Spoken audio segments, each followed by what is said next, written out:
Your voice, your opinion, your community. Fact TV, free speech protected.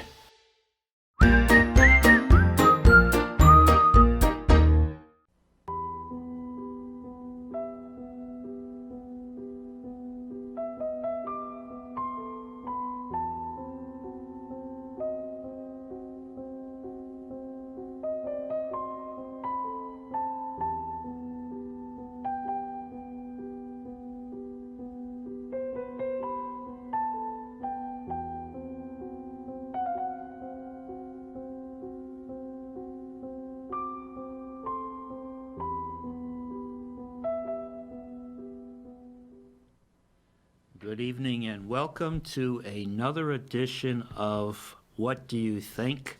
My name is Bill Morse, and if you haven't joined us before, this is a call-in program whereby you're welcome to call in with your input, questions, or comments regarding what we're talking about.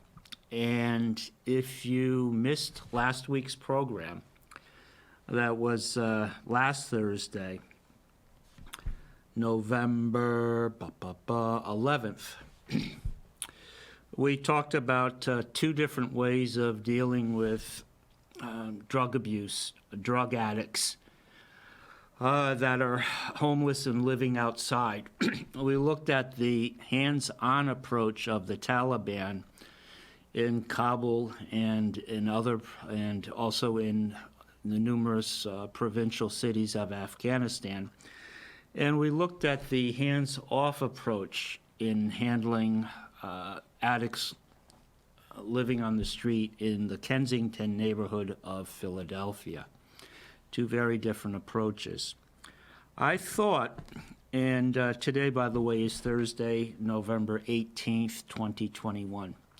I thought that we would stay in Philadelphia for another edition and visit a controversy that has repeated itself since last summer all over the country, and that is the removal by force or through administrative action of statues of people generally that have been gone a long time, people that are now controversial.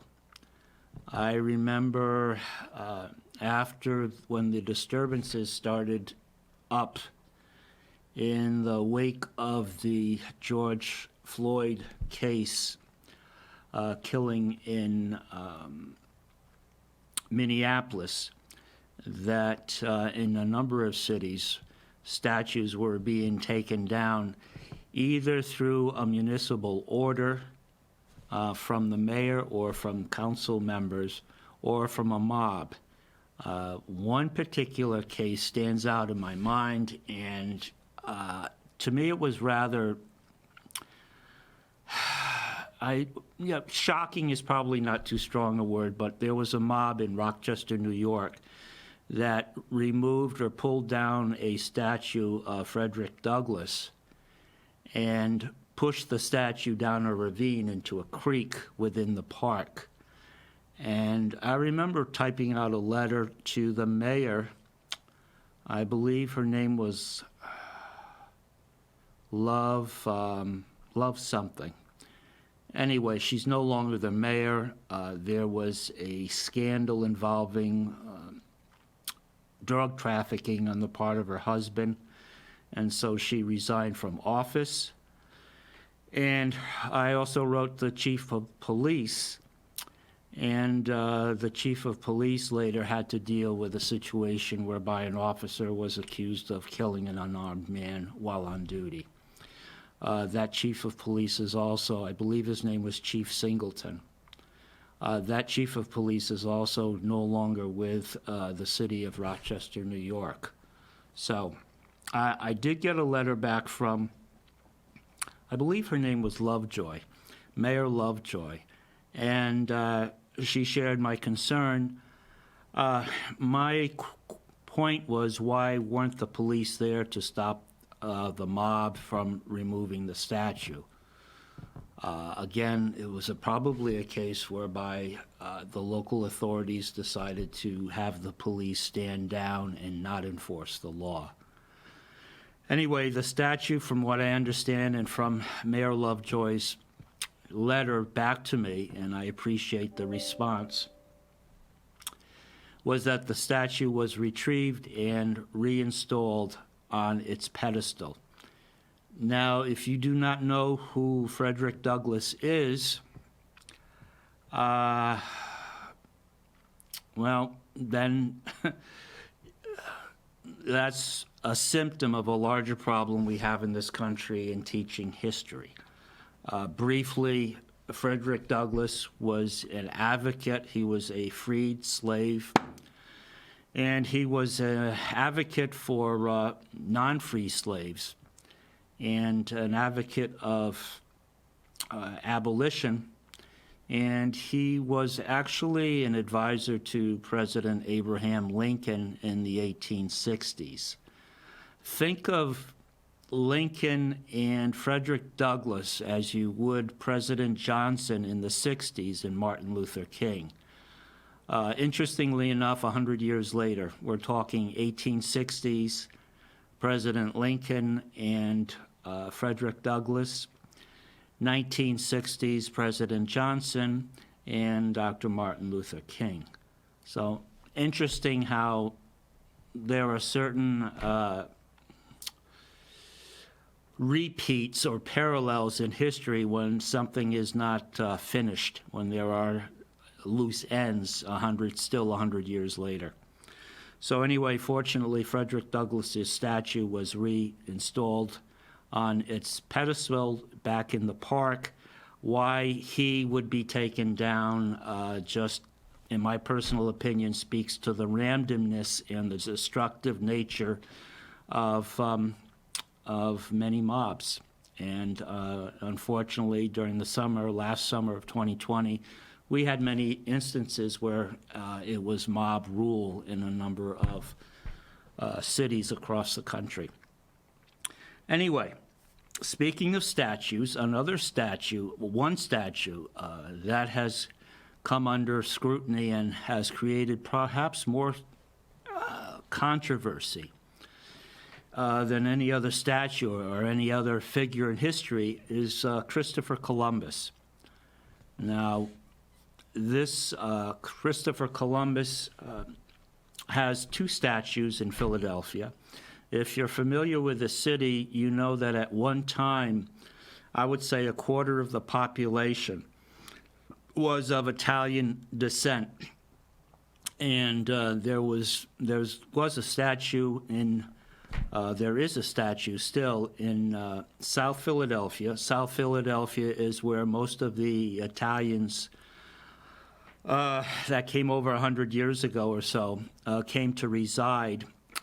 That's why the market there is still called Little Italy, even though the Italians are gone and they've been replaced by Central Americans. It's still called the Italian market. And South Philadelphia is no longer predominantly Italian, but there are still roots, and you can still see, besides Italian restaurants, schools, Catholic schools, and churches, there are still other institutional reminders of who came and settled that series or that area of neighborhoods in southeast Philadelphia first.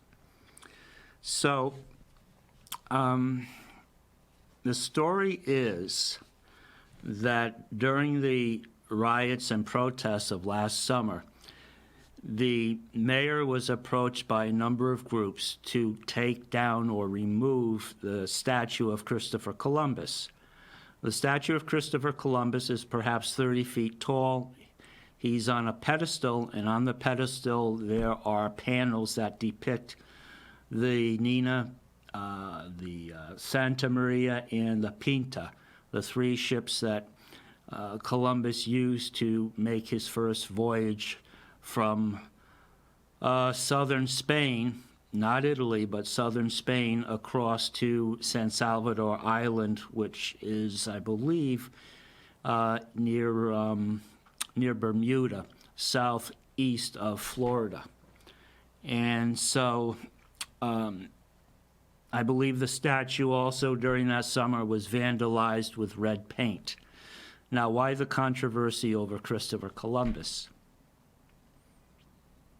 Aside from being credited with discovering what was then called the New World, what other actions were attributed to his experiences in the New World? Well, interestingly enough, I taught a class in 4th grade about Latin America, Central America, including the Caribbean.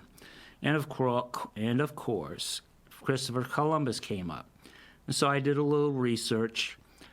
There is the discovery side of Christopher Columbus, the navigator side of Christopher Columbus, the tenacity and the bravery of crossing an ocean where on the other end it was alleged that dragons lived and would gobble up your ship. These were beliefs that were harbored or held by a lot of people, and not just ignorant people. They just saw the world as being flat and being very limited. And if you're in a society where the printing press is something new and books have only been around for, I'd say, 50 years, and they were very expensive, then your level of distant communication is going to be very limited. So that's, I think, is important to keep in mind. Many people never left the village or the city where they grew up, and it's hard to place ourselves in a 1492 mentality. But in a little effort, it can be done. Now, I think the controversy lies in the repercussions from his discovery, not only of geography, but of the people that lived in that geography, and that would be the indigenous people. He called them Indians because he erroneously believed that he had sailed to India, and the term stuck, Indians. In fact, Holland, which was also a colonizing force, held an area or controlled or colonized an area of southern Caribbean, like Aruba, Curacao, and Bonaire, a few other islands. It's part of St. Martin. And they called it the Dutch West Indies. And there were the British West Indies, because England was also a colonizing, or Britain was also a colonizing force. So the idea of this being part of India, while erroneous, and it would only take maybe 50 years to figure out that, that we're not in India, this is another part of the world that we did not know physically existed. And yes, the world is round, it is not flat. Interestingly enough, that concept has also entered into controversy. Interesting times we live in where everything is kind of shaken. It's kind of like one of those snow dioramas in a bubble, and it gets shaken and everything is obscured by snowflakes. Anyway, the treatment of the Indians, not only by Christopher Columbus, but of the Spanish that followed in their efforts to take advantage of the geography, take advantage of the mineral wealth. This was particularly true in Mexico and in Peru, Colombia, gold, silver, and the Spanish were rather ruthless in taking this for the king and enriching themselves at the same time. And you can argue with justification that it began with Christopher Columbus as the catalyst, as the one who put this whole new world on the map in various courts throughout Europe. And the indigenous people suffered a variety of consequences. One being just getting sick from diseases that were brought by the Europeans, the Spaniards, the English. Also, the treatment. The treatment was interesting. The Spanish would, in many cases, force you to convert and then immediately send you to heaven. And there are numerous woodcuts that depict these scenes of conversion and then ultimate dispatch through the use of a sword, or the enslavement of peoples. That certainly happened in Mexico and parts of the Caribbean. And so all of this, and with justification, has been placed on the doorstep of Columbus. But if you're going to put it on his doorstep, then you have to realize that he was not a singular person. His mindset was not evil in the sense that he stood out. Again, it was a culture. It was a cultural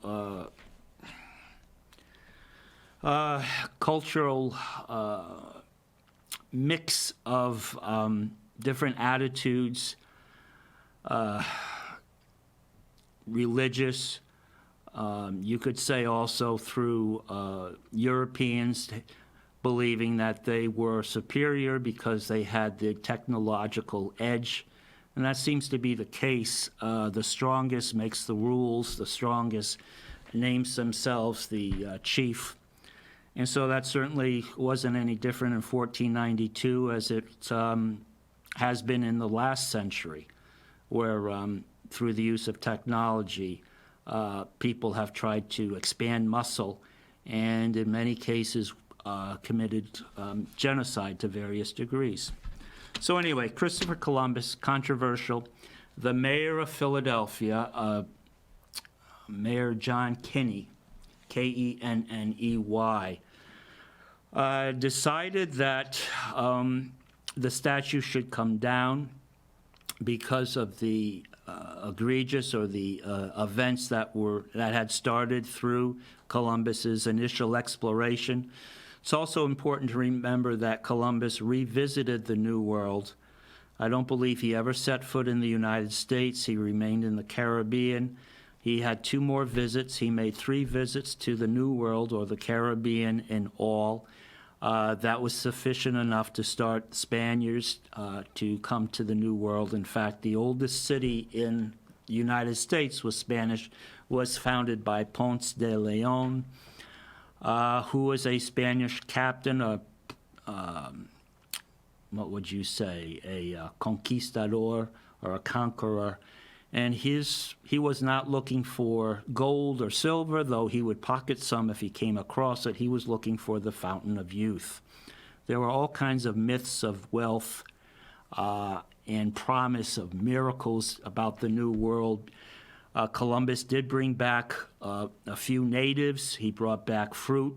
He brought back animals from Salvador Island, and they were brought in as kind of like you would at a circus act before the king's court of Spain, because the king wanted something back for his sponsoring of the expedition. The 3 ships, the crew, who were paid, the supplies, etc. And so St. Augustine, Florida, was founded by Ponce de Leon. He landed on the Atlantic side, and so he actually was the first, I believe, Spaniard to arrive in the United States. And it wasn't until, I believe, 1609 that the first British arrived in the United States, and they founded, I believe, Jamestown in Virginia. They unfortunately perished within a couple of years. Their settlement disappeared, and it's a bit of a mystery as to what happened to that first group of English settlers that arrived in the continental United States. So anyway, getting back to Mayor Kinney, he decides last summer that he's going to issue orders. He gets the Historic Commission to go along with his thinking that the statue should come down. It should be relocated, perhaps within a museum, because it's a safety hazard in his words. And too much controversy, violence, and so the statue was put into a plywood box until it is physically moved to another location. Well, a court stepped in, a Commonwealth court. Pennsylvania is a Commonwealth. And the Commonwealth court said there was no finding or evidence of a threat to public safety. The statue could remain, that there was no public safety rationale to remove the statue and put it somewhere else. So guess what? The statue remained clad in plywood. And I want to just start looking at a few pictures to kind of orient us where we are in Philadelphia and the size of the statue and how it looks dressed in plywood. So we're looking right now up South Broad Street. If you've been to Philadelphia, you know that the city is bisected north-south by Broad Street, east-west by Market Street. We are looking north along South Broad Street. If you look carefully where there's a break between the trees on the left and the trees on the right, you'll see skyscrapers. That is Center City, Philadelphia. I'd say that's about, I'm going to say, a good 5 miles away, all right? Now, that intersection where you see the lights, if we could go to the next, all right, that intersection is right there. If you look carefully, you can see a park. And if you look to the right, underneath the flag of Italy, which was placed on the traffic light boom for Columbus Day, this past Columbus Day 2021, you can see a white type of box that is standing. And if you have really good eyes, you can see there's a police car to the left of that white standing box. Now, could we have the next slide? Now, we are at the intersection of Bigelow. Do I have that right? I'm not there that often. Bigelow, which is going east and west and South Broad Street. All right, next slide, please. We are at Marconi Park. Now, who was Marconi? I'll give you a clue. Marconi was around the turn of the century, and he is credited with inventing something that was important for communications, wireless communications. Now, the telephone is an example of wire communications. What is an example of a wireless? What do the British call a radio set? They call it a wireless. And Marconi is credited with having invented the first usable radio receiver and transmitter. Okay? Very good. Could we go back to that, please? All right, now we are at the next slide. We're looking at the plywood box in which Christopher Columbus is sheltered from further attacks from people who wish that he would disappear. Now, if we could get a closer look. Okay.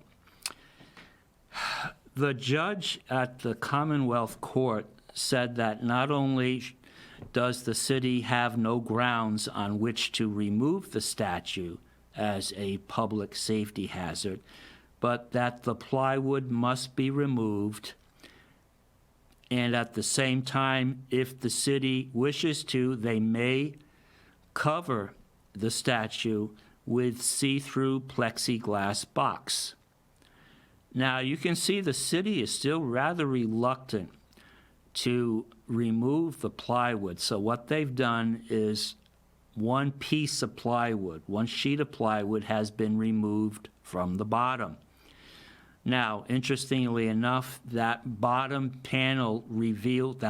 opening reveals a panel on which are the three ships of Columbus. Columbus is standing on top of that pedestal behind the upper panels or the upper sheets of plywood. So,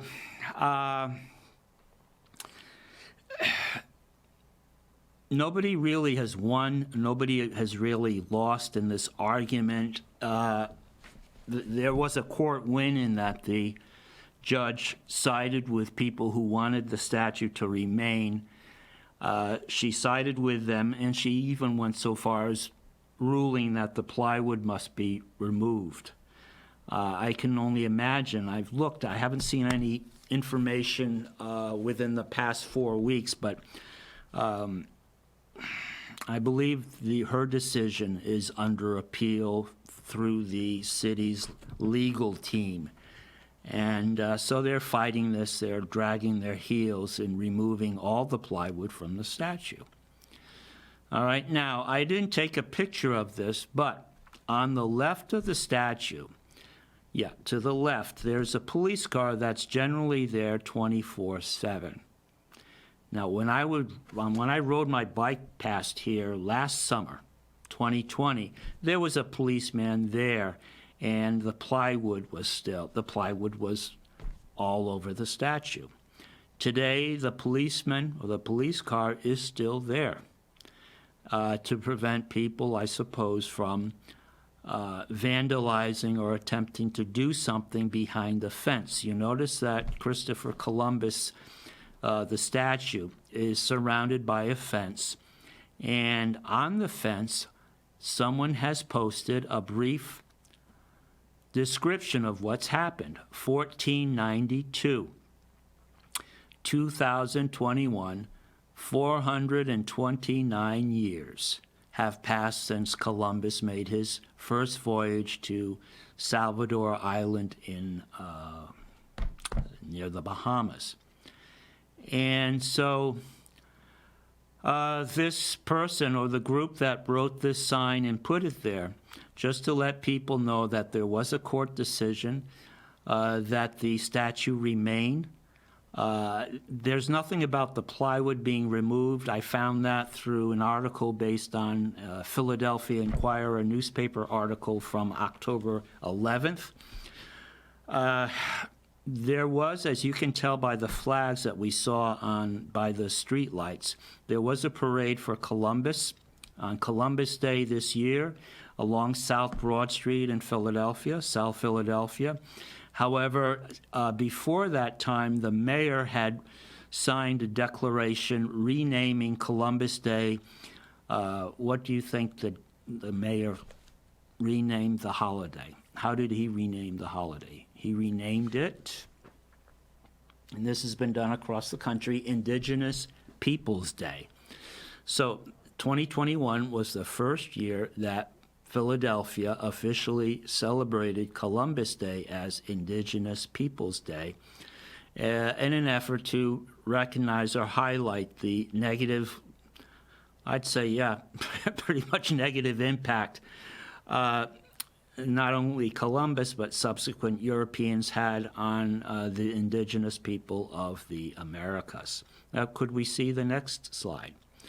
Now, there is a picture of the judge at the Commonwealth Court that ruled in favor of those supporting the statue, saying that her name was Patricia Patrick. Yes, Judge Patricia Patrick, ruling that the city had no legal grounds on which to remove the statue, that they had failed to prove that it was a public safety hazard. And so things are at a bit of a standstill, I suppose, until the appeal is acted upon by another court or another judge, and that we are to remain satisfied with one panel of the plywood being removed from the pedestal of Christopher Columbus. So I'm just curious, People call this cancel culture, whereby you take a figure that from the past, from another part of our history, and you remove signs of that, all physical evidence or public physical evidence of that person. Generally statues, it begins with statues, and perhaps through the censoring of books or removal of books. You also erase part of that part of our history. And my question to people watching is that the best approach in dealing with figures that had a plus side and a minus side, but definitely had an impact, both negative and positive, on what we call the United States of America, and in a larger sense in this hemisphere, the Americas, Western Hemisphere. And so if you would like to comment on that, I welcome you. And let me see if we have, I'm checking to see if there's somebody else. Okay.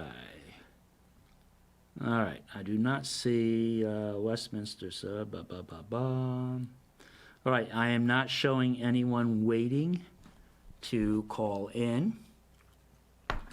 So please feel free to call if you would like to weigh in on how you think cancel culture could be more effective in better educating our young people as to the different forces that went into forming the country they live in today. I believe that there's a compromise approach that would serve two purposes. First of all, we shouldn't forget who Columbus was, just like we should not forget who Abraham Lincoln was, or who Frederick Douglass was, or let's say Mark Twain, or anybody that has a controversial side, perhaps, or not perhaps, but in more than a few people's minds. And that perhaps it might be better if we provided people in school, our young children, with the context within which that person acted, the context of 1492. What was happening in the rest of the world?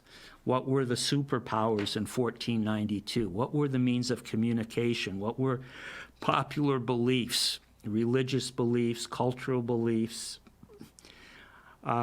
Remember, we're talking about a world where there were no democracies, where you had kings and queens. If you didn't have a king and queen, then you had a family of some kind that was ruling. Your best chance of advancement would be through the merchant class. Schooling was not available to everybody. So in many respects, a very rough world in which to live.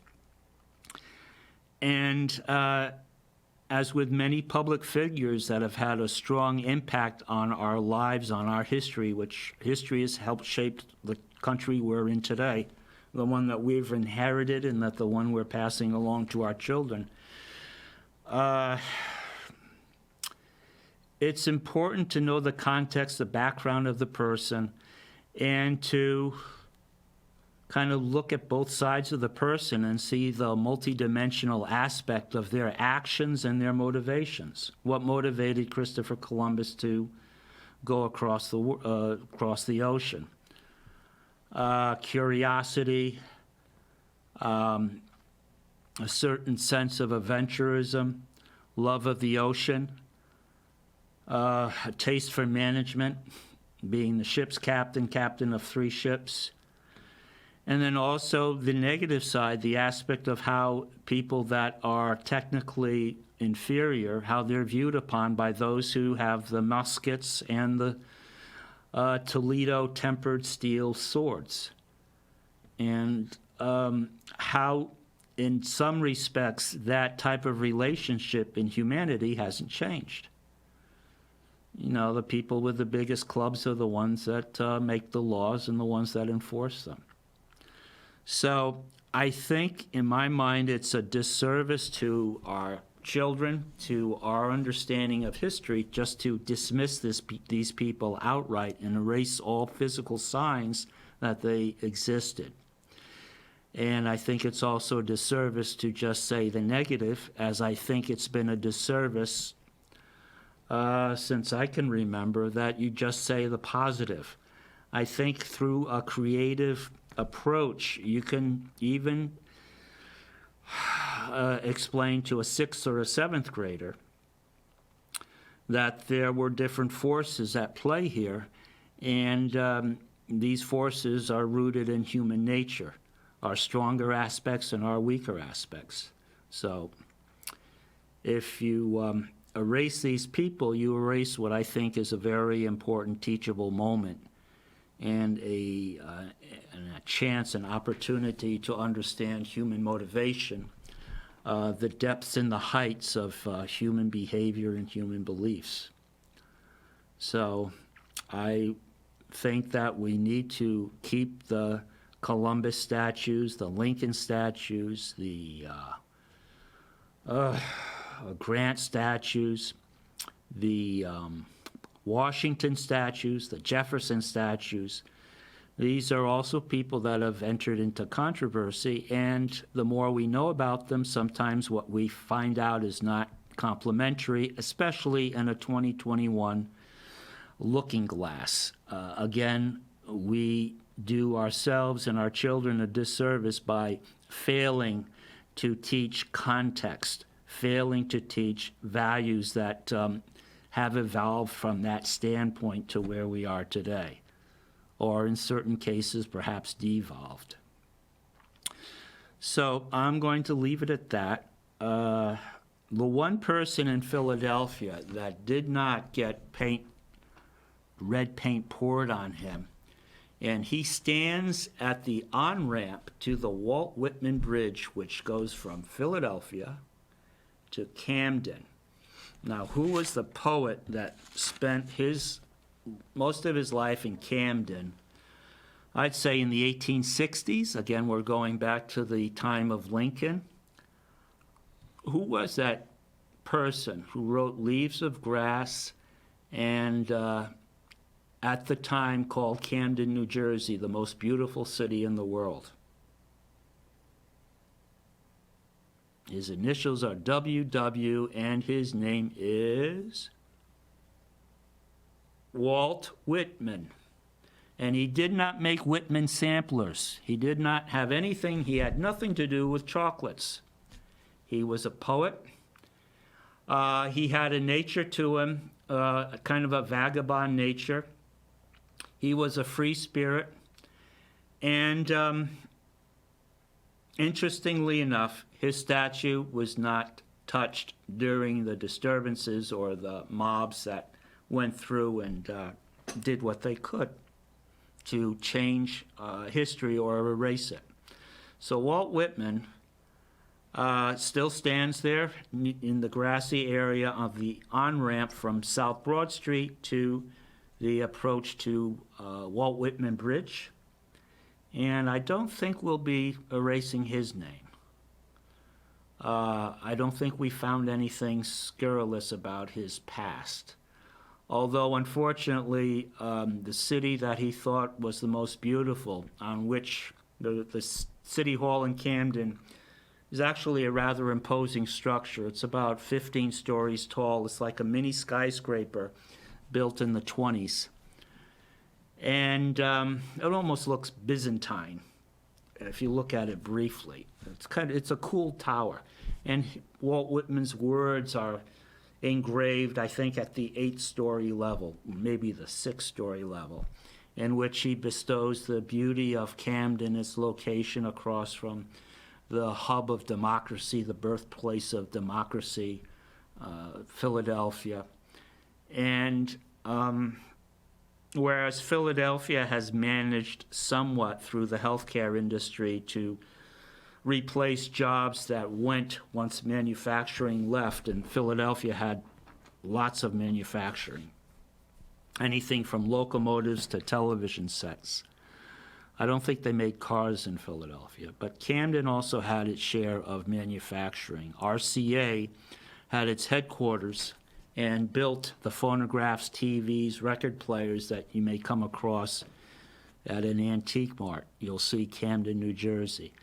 Part of the campus remains where the Nipper Dog is, right on the waterfront, but the rest has been taken down.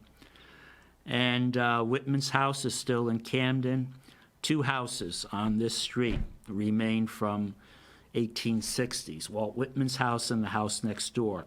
Everything else has been bulldozed, and 2 blocks over is a correctional facility, a maximum security prison. So, interesting, always a mixed bag, always a mixed, his legacy was pure, but I think it's, in 1860, you could not really foresee where our country was going as a manufacturing hub in 80 years later. So anyway, many people thought the wealth and the prosperity, the employment would never stop. But then again, global forces came to bear, and other things happened, and so Philadelphia has made somewhat of a comeback and is growing again. Camden continues to suffer from lack of manufacturing, lack of jobs, and lack of the middle class. So anyway, we'll leave on a note with Walt Whitman. And again, thank you for tuning in. Next week, we will be off. Next Thursday is Thanksgiving, so I wish everyone a happy Thanksgiving. I hope you're going to spend it with someone that you love. If not, at least call or contact that person. And we'll see you in 2 weeks' time. So take care, God bless, and enjoy the warmer weather. Ciao.